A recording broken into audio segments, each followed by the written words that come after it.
चार दोस्त। बहुत मुद्दत गुजरी। किसी मुल्क में एक धोबी रहा करता था जिसके पास एक बूढ़ा गधा था। जब गधा इतना बूढ़ा हो गया कि काम काज के काबिल नहीं रहा तो धोबी ने उसे घर से बाहर निकाल दिया। गधा, जिसका दिल गम से बोझल हो रहा था, सड़क पर चलने लगा। एक गांव के पास जाकर उसे एक कुत्ता मिला। ये कुत्ता मैला कुचैला धूल से अटा हुआ था। उसके चेहरे पर उदासी छा रही थी। गधे ने इससे पूछा, मियाँ कुत्ते, तुम इतने दुखी क्यों लग रहे हो? कुत्ते ने जवाब दिया, अब मैं क्या बताऊं, मेरे मालिक ने मुझे घर से निकाल दिया है इसलिए कि मैं बूढ़ा हो गया हूँ और हिफाजत का काम सर अंजाम नहीं दे सकता। गधे ने ये कहकर उसे तसल्ली दी, दुनिया का यही असूल है, हम अपने मालिकों के लिए इतनी मेहनत करते हैं और जब हम कारआमद नहीं रहते और हमें उनकी मदद की ज़रूरत होती है तो वो हमें घरों से निकाल देते हैं। गधे ने कुत्ते को दावत दी कि तुम भी मेरे साथ सफ़र में शामिल हो जाओ। ये कुत्ता भी चूंकि अब अकेला था, इसका कोई दोस्त नहीं था, वो फौरन मान गया। चलते चलते वो बहुत दूर निकल गए। रास्ते में उन्हें एक बिल्ली मिली जो कि बहुत अफसुर्दगी के साथ कराह रही थी। गधे ने बड़ी नरमी से इससे पूछा, बहन बिल्ली, क्या बात है? बिल्ली ने अपनी आंखें पोंछी और बोली, अब मैं क्या बताऊं, मैं बहुत बूढ़ी हो गई हूँ, अब चूहे नहीं पकड़ सकती। कल रात से मेरे मालिक ने मुझे घर से निकाल रखा है। कुत्ते ने हमदर्दी से अपना सर झुकाया और बोला, हमारे साथ भी यही कुछ हुआ है। इंसान बहुत नाशुक्रा होता है, आओ हमारे साथ चलो। ऐसे वक्त में कोई ना कोई साथी तो ज़रूर होना चाहिए जो हमारा दुख दर्द बांटे और हमारा सहारा बने। अब ये तीनों एक सड़क के किनारे चल रहे थे।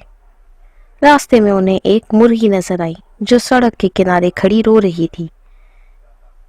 उसके पंजे एक मजबूत रस्सी से बंधे हुए थे।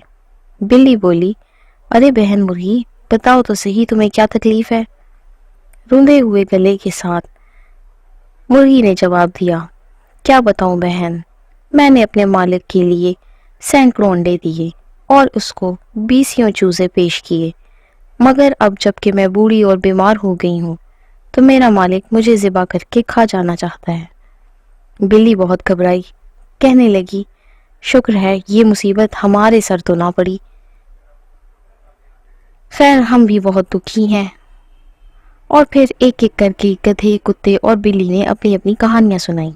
फिर बिल्ली ने मुर्गी के पंजों के गिर्द बंधी हुई रस्सी आहिस्ता से खोली और उसे अपने साथ चलने की दावत दी।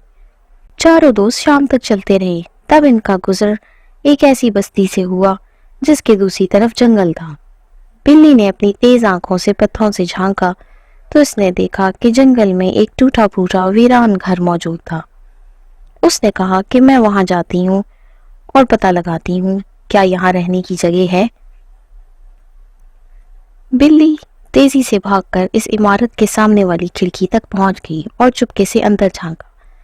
अंदर देखा तो चोरों की एक टोली बैठी हुई थी और इर्द गिर्द सोने जवाहरात और अशरफियों और दूसरी कीमती चीजों का ढेर लगा हुआ था। वो फौरन समझ गई। इसने वापस आकर अपने दोस्तों को बताया जो कुछ इसने देखा था। कुत्ते को फौरन एक तरकीब सूझी। इसने कहा कि आओ ऐसा करते हैं कि उस घर की तरफ चलते हैं। मैंने एक ऐसी तरकीब सोची है कि चोरों की हालत खराब हो जाएगी। अब क्या होना था? गधे की पीठ पर कुत्ता सवार हुआ, कुत्ते की पीठ पर बिल्ली और बिल्ली की पीठ पर मुर्गी। इन तीनों ने खूब बुलंद आवाज में इस कदर शोर मचाया कि गांव के लोग लाठियां लेकर जंगल के इस तरफ जमा हो गए। चोरों ने भी ये शोर पहले कभी नहीं सुना था। वो भी बहुत घबराए, माल समेटने लगे, लेकिन जब देखा तो गांव के लोग डंडे लिए इनके सर पर आन पहुंचे थे। कोतवाल को खबर दी गई और इन चोरों को गिरफ्तार करके पुलिस के हवाले कर दिया गया। चोरों के पास से बरामद शुदा माल उनके मालिकान तक पहुंचा दिया गया। गांव के जमींदार को जब मालूम हुआ कि इन 4 जानवरों की वजह से ये चोर पकड़े गए हैं تو اس نے ان چاروں کو اپنی زمین پر رہنے کی جگہ دے دی، جہاں یہ ہنسی خوشی رہنے لگے اور ان کی خوب خاطر تواضع کی جاتی تھی۔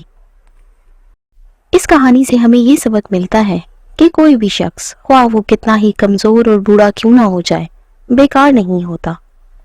ہر چیز کا اور ہر شخص کا اپنا ایک کردار اور فائدہ ہے۔ خاص طور پر کوئی بھی شخص اس وقت تک بیکار نہیں ہوتا جب تک کہ وہ اپنی قابلیت اور اپنے اللہ کی مدد پر یقین کرنا نہیں چھوڑتا۔